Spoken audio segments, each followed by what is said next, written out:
শুক্রবার মানেই স্পেশাল কিছু আইটেম।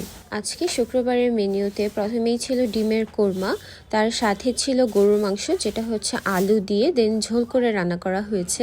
সাথে ছিল সালাদ তো আমার লাগবেই।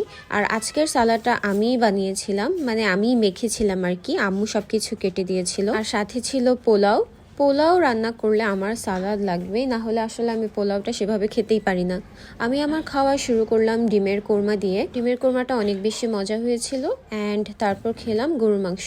খাওয়া দাওয়া শেষ করে আমি আর ভাইয়া একটু ছাদে চলে গেলাম, ভাবলাম আজকে কিছু ভিডিও বানানো যায়। আজকে যেই সুন্দর সালোয়ার কামিজটা আমি পরে রয়েছি এইটা আপনারা পেয়ে যাবেন ফেসবুক পেজ সাইলেন্ট মার্টে। সালোয়ার কামিজটা কটনের মধ্যে, এটার হাতা এবং নিচের সাইড এবং গলার সাইডেও কিন্তু খুবই সুন্দরভাবে এমব্রয়ডারি ওয়ার্ক করা রয়েছে। সালোয়ার কামিজটা পরতে খুবই কমফোর্টেবল। এটা কিন্তু আপনারা দুইটা কালারের মধ্যে পেয়ে যাবেন, আরেকটা হচ্ছে রেড কালারের মধ্যে। সাইলেন্ট মার্ট ফেসবুক পেজে আপনারা এই সালোয়ার কামিজটা একদমই রিজনেবল প্রাইসের মধ্যে পেয়ে যাবেন। এটার সালোয়ারের নিচেও কিন্তু খুবই সুন্দরভাবে এমব্রয়ডারি ওয়ার্ক করা রয়েছে। এছাড়াও এই পেজে আপনারা অনেক সুন্দর সুন্দর কিছু কুর্তি পেয়ে যাবেন যেগুলোর প্রাইস থাকবে মাত্র 300 টাকা করে। তো যারা এই সালোয়ার কামিজ এবং কুর্তিগুলো অর্ডার করতে চান এখনই সাইলেন্ট মার্ট ফেসবুক পেজে গিয়ে একটু ভিজিট করে আসতে পারেন।